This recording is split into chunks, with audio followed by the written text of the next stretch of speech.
تو یہ تو ایک بنیادی طور پہ میں انفلوئنس کا بات بتا رہا ہوں. اب یہ دیکھیں مارکس سے پہلے فلسفہ جو ایک علی حسن صاحب فلسفے کی غالباً جس ڈیفینیشن پہ یقین رکھتے تھے، مارکس سے پہلے 1000 - 1500 سال تک، بلکہ یونانی فلسفیوں سے بھی آپ اٹھا کے دیکھیں، اسپیشلی پوسٹ سوکریٹیز، ایک طویل عرصے تک فلسفے میں یہی بحث ہوتی رہی، رانائی کیا ہے، شہنائی کیا ہے، انگڑائی کیا ہے، بینائی کیا ہے، دانائی کیا ہے، اور جو ہے وہ روح کیا ہے. میں ایسی بس as on a lighter note کہہ رہا ہوں کہ زیادہ تر انہوں نے ایسے مسائل پر بات کی جن کا عام آدمی سے کوئی تعلق نہیں تھا. ما فوق الفطرت مسائل پر زیادہ تر بحث کی گئی، اس کا لٹریچر پہ بھی اثر ہوا. جیسے کالریج نے پریفیس ٹو لیریکل بیلڈ میں ولیم ورڈسورتھ کے ساتھ جو پریفیس لکھا، اس میں اس نے لٹریچر کا مصرف لکھا کہ اس میں ما فوق الفطرت چیزیں ڈسکس ہونی چاہیے. اب سوال یہ پیدا ہوتا ہے کہ شاید مارکس یہ کہے کہ اگر فلسفے کا مقصد گہرائی میں جا کر سوچنا ہے تو پھر انسانی مسائل کے بارے میں کیوں نہ سوچا جائے. اگر غور و فکر کرنی ہے تو اس بات پہ کیوں غور و فکر نہ کی جائے کہ دنیا میں آج بھی 2.2 بلین لوگوں کو جو ہے پینے کا پانی میسر نہیں ہے. دنیا کی آج بھی 4 بلین سے زیادہ کی آبادی جو ہے وہ لیس دین $12 یا $16 پہ رہ رہی ہے. دنیا میں آج بھی جو ہے وہ 1 بلین ٹن سے زیادہ کھانا ضائع ہو رہا ہے. تو فلسفے نے، کیونکہ لازمی بات ہے فلسفہ ایک ایرسٹوکریٹک ٹریڈیشن رہی، فلسفیوں کی ایک بڑی تعداد جو ہے ان کا تعلق طبقہ اشرافیہ سے تھا، یا مڈل کلاس سے تھا، یا اپر مڈل کلاس سے تھا. آپ ساری ہسٹری اٹھا کے دیکھ لیں، افلاطون ایرسٹوکریٹک کلاس سے تھا، یہ آپ کا ایرسٹوٹل اپر مڈل کلاس سے تھا، ہیگل اپر مڈل کلاس سے تھا، یہ جو آپ کا شوپن ہائر ہے اس کا باپ بھی پیٹی بورژوازی یا چھوٹا سرمایہ دار تھا. نیٹشے جو ہے وہ مڈل کلاس کا تھا، اور آپ کتنے اٹھا کے دیکھ لیں یہ سب وہ تھے. تو کلاس کا بڑا انفلوئنس ہوتا ہے آپ کے خیالات میں. مثلا افلاطون جو ہے کیونکہ طبقہ اشرافیہ سے تعلق رکھتا تھا اس لیے اس کے خیالات بڑے قریب تھے. لیکن زینو کے بارے میں کہا جاتا ہے افلاطون ان اے وے غلامی کو جسٹیفائی کرتا تھا، سپورٹ کرتا تھا، ایرسٹوٹل سپورٹ کرتا تھا، لیکن زینو اس کا کنٹمپریری تھا، وہ غلامی کو غیر انسانی ادارہ کہتا تھا. تو اب ہم جلدی جلدی یہ بات کر لیں کہ دیکھیں بحث میں ایکسیپشنلائز نہیں کیا جاتا، جنرلائز کیا جاتا ہے. ہم دیکھیں جو مارکس کے دعوے ہیں، فلسفیانہ دعوے، کیونکہ مارکس کا تو پوری فلسفی کا ایمفیسس اس پر ہے کہ فلسفیوں نے صرف دنیا کی تشریح کی ہے، لیکن ضرورت اس امر کی کہ اس کو تبدیل کیا جائے vast majority of mankind, انسانوں کی بڑی اکثریت کے لیے. نیشتے کی طرح وہ ایسی تبدیلی نہیں چاہتا جو صرف اشرافیہ کی ہو، ایسا انڈیویجول نہیں چاہتا جو اشرافیہ کا ہو. تو میں دیکھتا ہوں کہ کتنے اس کے پارٹ بنیں گے، دیکھتے ہیں. چلیں مارکس کا پہلا دعویٰ لے لیتے ہیں. فرض کریں مارکس کا اگر یہ فلسفیانہ دعویٰ ہے کہ آپ جو ہے وہ لوٹ مار، انجسٹس، ایکسپلائٹیشن، استحصال کے بغیر امیر نہیں بن سکتے. علی حسن صاحب کو میں گزارش کروں گا مجھے کہیں پر یہ غلط ثابت کر کے بتائیں. مثال کے طور پہ آپ موٹی موٹی باتیں لے لیں. آج امریکہ دنیا کا امیر ترین ملک ہے، ٹھیک ہے. جب کرسٹوفر کولمبس بہاماس پہ اترا ہے تو ریڈ انڈینز کی 125 ملین پاپولیشن تھی، کچھ لوگ کہتے ہیں 50 ملین تھی، کچھ لوگ کہتے ہیں 100 ملین تھی، ٹھیک ہے. اس میں 5 سے 10 کروڑ ریڈ انڈینز کو مارا گیا. ایون جو رچرڈ کلارک ہے جو کیمبرج یونیورسٹی کا، وہ بھی ایڈمٹ کرتا ہے کہ تقریباً 80% سے زیادہ مارے گئے. ہارورڈ زن کہتا ہے کہ بڑی تعداد آلموسٹ 90% ماری گئی. اور جو رائے کسانڈرا صاحب ہیں آسٹن اسکول کے، وہ کہتے ہیں کہ 10 کروڑ لوگ مارے گئے. تو 10 کروڑ لوگوں کا وہ خون بہا. 12 سے 55 ملین کے قریب غلاموں کو جانوروں کی طرح کام کرایا گیا.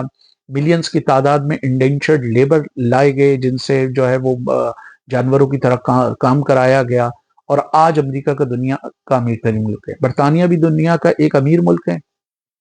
35 ملین سے بہار، بنگال، اڑیسہ اور دوسرے علاقوں میں جو فیمنز آئیں اس میں مرے 3.5 کروڑ لوگ. اور یہ میں آپ کو کنسرویٹو ایسٹیمیٹ بتا رہا ہوں جو ششی تھرور نے لکھا. ابھی ایک اسپینش اسکالر ہے، اس نے دعویٰ کیا ہے کہ برطانیہ کے ٹائم میں 10 کروڑ کے قریب ہندوستانی مرے، ٹھیک ہے. 18-22 کالونیز اس نے بنائی افریقہ میں. اس کے علاوہ Latin America, Asia. $45 trillion according to research of Columbia University اس نے خالی ہندوستان سے لوٹا. تو امیجن کریں بقیہ جو لوٹ مار ہے وہ کہاں ہے. اسی طرح فرانس دنیا کا ایک اور امیر ملک ہے. 1 ملین سے زیادہ لوگ اس نے الجیریا میں اور انڈو چائنا میں مارے، صرف 18 ملکوں پہ خالی اس نے افریقہ میں قبضہ کیا، زبردستی ان کا خون چوسا، ان پر اپنا کلچر مسلط کیا، زبان مسلط کی، so called so and so forth. وہ بھی آج دنیا کا امیر ترین ملک ہے.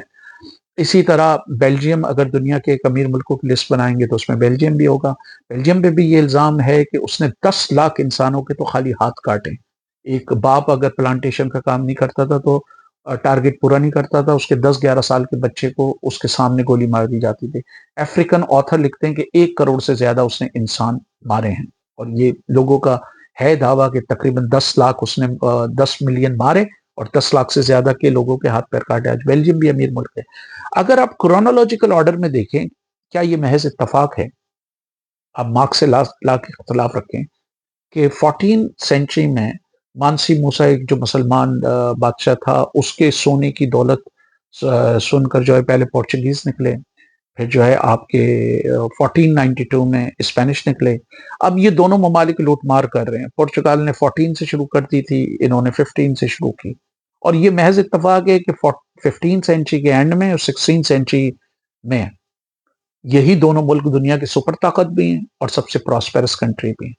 پھر ان کے لوٹ مار کو جب یہ اٹلانٹک میں لوٹ کر آتے تھے، جہاز لے کر لوٹ کے لاتے تھے سونے چاندی کے، ایسٹیک مایا اور ان کا ایمپائر سے، ساؤتھ اور سینٹرل امریکہ اور دوسرے علاقوں سے ان کی دولت کو لوٹتے تھے ڈچ، جو وہ پائریٹس تھے.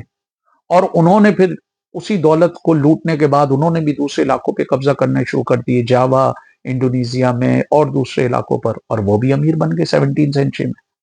پھر اس پہ یہ فرانسیسی اور یہ برطانوی پائریٹس ان کی دولت کو لوٹنا شروع کر دیا، وہ بھی امیر بن گئے اور انہوں نے بھی کالونی بنانا شروع کر دی.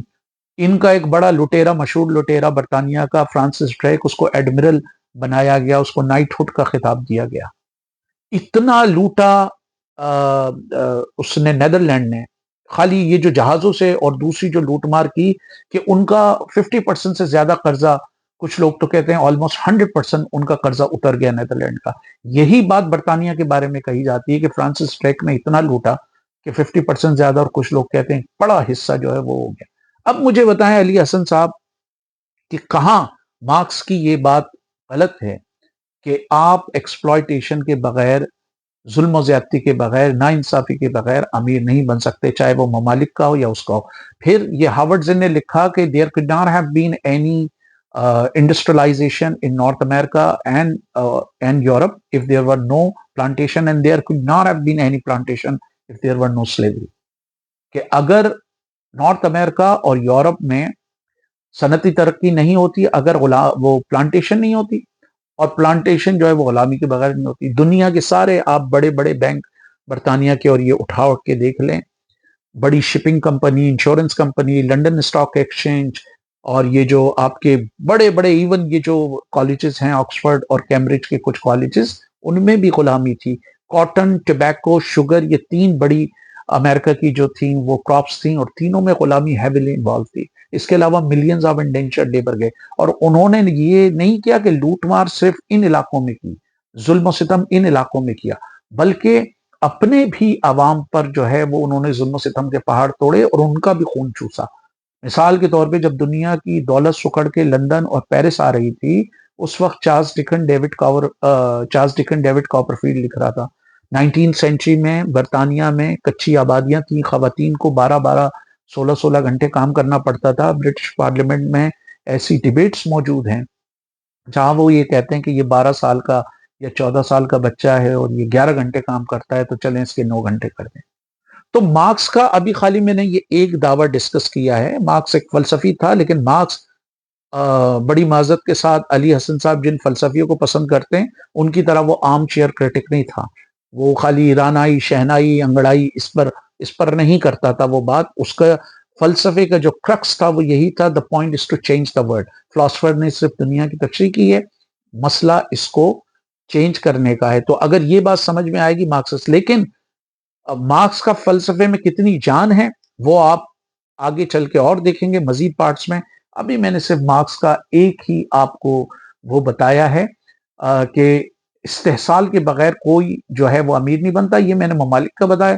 اگر آپ افراد کا دیکھ لیں، آپ پاکستان میں بہترین مثال ملک ریاض کی ہے کہ بھئی کیا ملک ریاض صاحب کے پاس، وہ تو خود اوپنلی، ان کے کئی ناقدین کہتے ہیں کہ انہوں نے جو ہے وہ زمینوں پہ قبضے کرائے، اور انہوں نے کہتے ہیں کہ ایک اینکر کو کہا کہ میں تجھے ایک چھوٹی سی دکان کھول کے دیتا ہوں، تو اسے ایمانداری سے چلا کے دکھا دے، میں تو اتنا بڑا بزنس کر رہا ہوں۔ پاکستان میں جو 22 امیر فیملی ہیں، آپ یہ سمجھتے ہیں کہ وہ جو ہے وہ انہوں نے بڑا وہ مزدوروں کو اور سارے حقوق دیے ہیں؟